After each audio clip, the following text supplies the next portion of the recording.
In this section, what we're going to do is we're going to take what we learned about population ecology, and then we're going to apply that to the human population. So the case study that you have in the beginning part of your packet is about Curitiba, Brazil. And this is actually really kind of a cool area where they've really made a point of trying to make this an eco-city, or to make this a place that's environmentally friendly. So you can see there's lots of different things that they've done, but really what they tried to do was they tried to keep where people live and work and shop and all of that in kind of one area. And then as we connect to those areas, they tried to do that in ways that utilize alternate modes of transportation. So trying to avoid using cars, but using either public transportation or bikes or pathways for walking and running and that sort of a thing. And so you'll see that on the last bullet point here that they ban cars from most of the downtown areas. So they have to use bus systems and train systems and things like that. So they've done their city planning to actually encourage and to require people to be using this public transportation and to have this kind of eco-city concept. And so what you see here in the diagram, this is the bus routes coming in and out of the city. So the red ones, I know it's kind of small, but the red ones are express lines. So those are the ones that aren't going to make a lot of stops. And the nice thing about that, because sometimes people don't want to use public transportation because it takes so long to get places. So these are ones that you get on, they might make 1 or 2 stops, but that's it, and then you're getting into the city. So what they have are hubs here, and that's what all these circles are. They're hubs of where people can live. And then we plan our bus routes and things like that so we can bring everybody into the city center.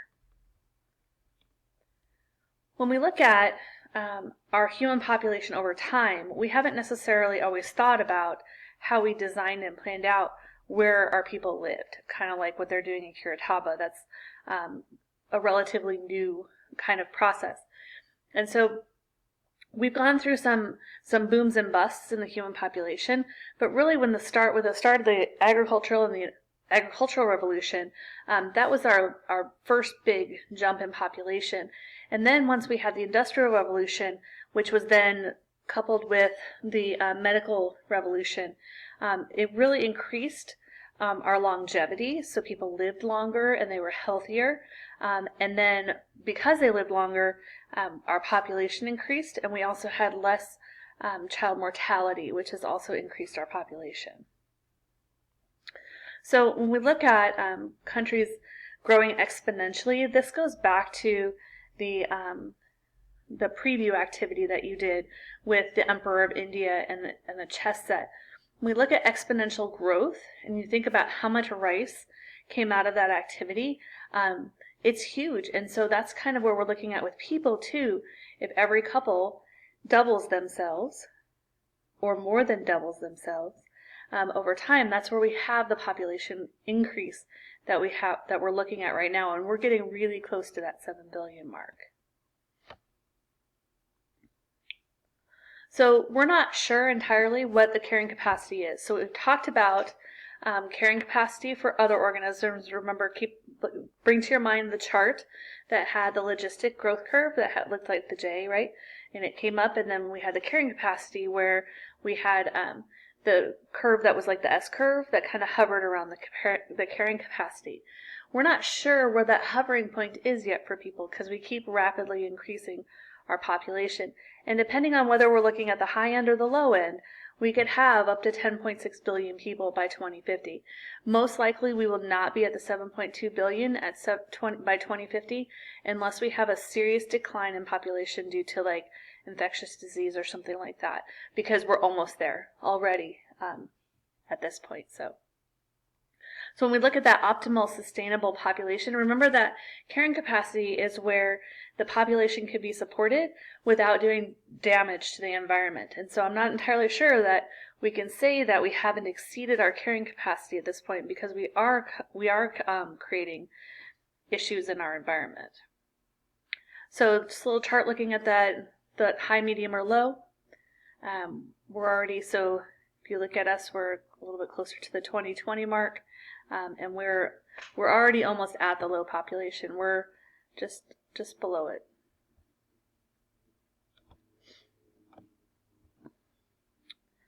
So when we talk about are there too many of us, this is the case study, the next case study that was in your book. There's obviously going to be different points of view about this depending on where your perspective is. So we can look at the amount of resources that we have and how many of those resources are being consumed, and then how much impact there is on the environment, and say, have we exceeded our carrying capacity? And some people would say yes, that we have. On the other side of things, it's not that they're not necessarily saying that we haven't exceeded our carrying capacity, but that who has the right to tell me not to have children? So when you think about, there used to be a show, I don't know if you remember it or not, that was called 19 Kids and Counting.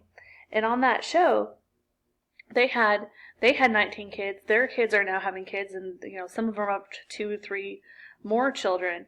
When you think about one person having 2 children and moving on like that, but now you talk about 2 people having 19 children, and you look at that exponential growth in there. But they would tell you that this is their religious belief, and in our country, no one has the right to tell me how many children that I can have. And so we run up against this kind of conundrum because we don't necessarily want to go the route of some of the communist dictatorships that really put in harsh population control mechanisms, because that it turned into a human rights violation. And so how do we encourage? It's more like how do we encourage people to have fewer children by seeing what that impact is, as opposed to threatening people with, if you have more than one child, here's what's going to happen to you. When we look at how we affect human population size, it's exactly the same as our other animal populations. Our population itself and the change in population is calculated by looking at how many are born and how many come into it, right, with immigration. And we subtract from that how many have died and how many have left through emigration. And so we use those numbers to figure out population changes around the world.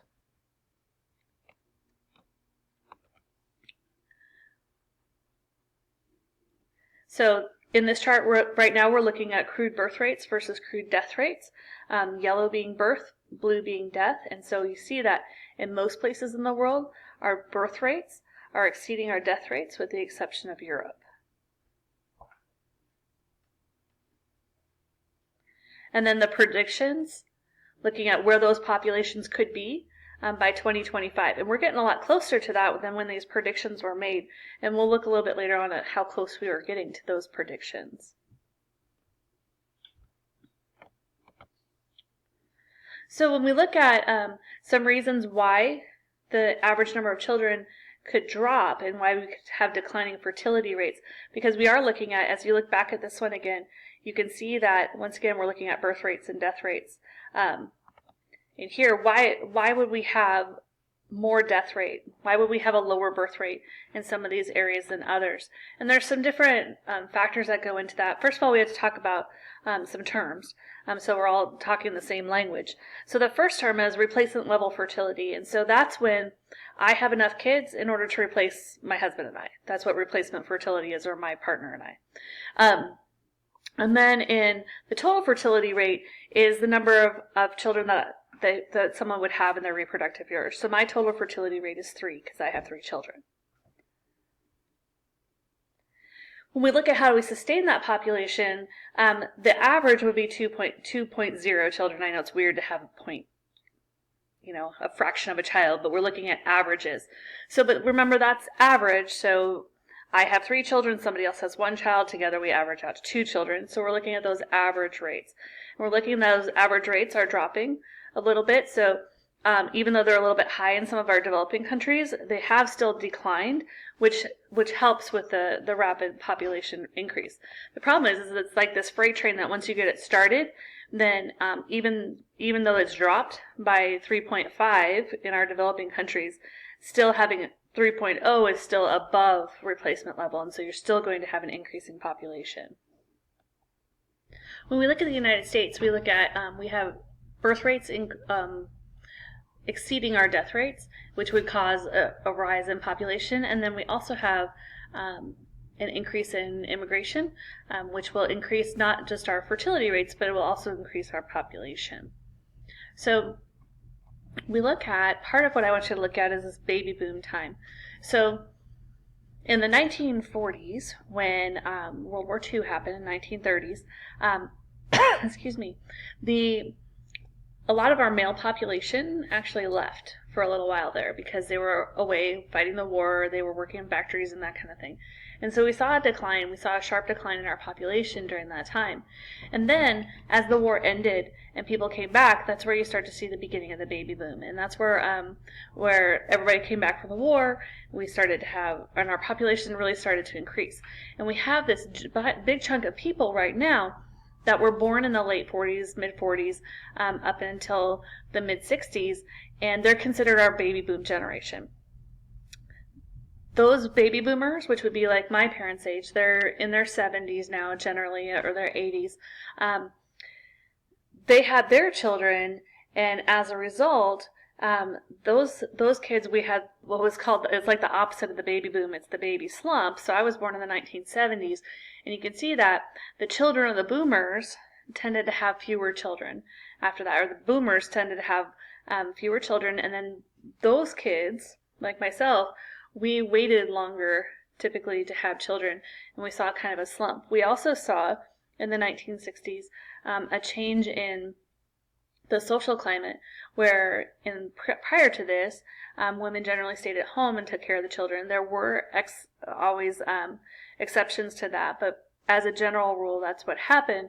And then in the 1960s, you started to see a lot more women go to college, a lot more women starting to have jobs and things like that outside the home, and that also led to a decline in birth rates in the United States.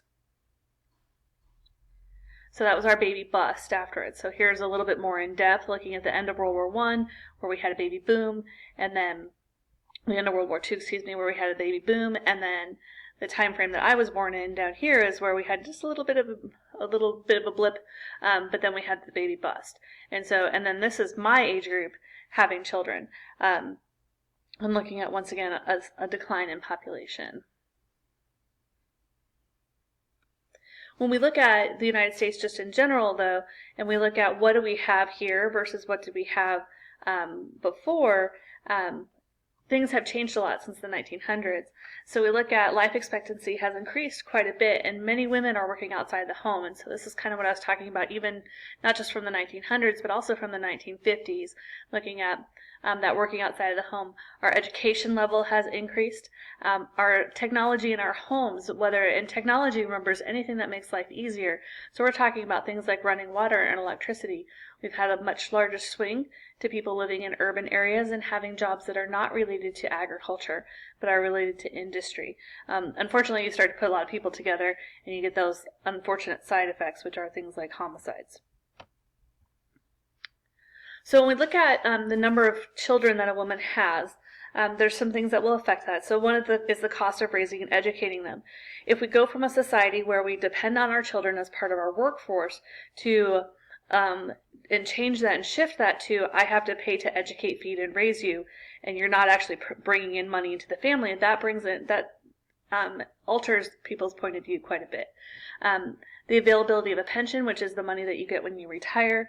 When you live in cities, people tend to have fewer children than they do when they live out in the country. We talked a little about the education. As infant deaths decline, then people tend to have fewer kids because more of them are going to live past infancy. And if you increase the marriage age, that will decline your fertility rates. And then looking at that availability of contraception and abortion as acceptable modes of controlling populations. When you look at factors that affect death rates, our death rates have gone down as a side effect of the industrial and agricultural revolutions, where we have a better food supply and we have better medicine and things like that. And so we don't have people dying from unsanitary conditions as much as we used to. We still have a high infant mortality rate, but that's a lot of it's because of what's happening in our poorer populations, about not having adequate care for them before the baby's born and after the baby's born. We have higher numbers of children that are being born to parents with drug addictions, which then the baby is born with a drug addiction, and that increases infant mortality. And then when you have young girls who are having babies and their bodies aren't quite ready for it, we tend to have a higher incidence of infant mortality at that time as well. When we look at immigration, and we'll touch on this a little bit again in the next video too, we look at our population is getting balanced out though a little bit and increasing because we allow a lot of immigrants into our country, and it's how we were founded, and it was one of our principles, and we'll talk a little bit about how that's impacting our populations.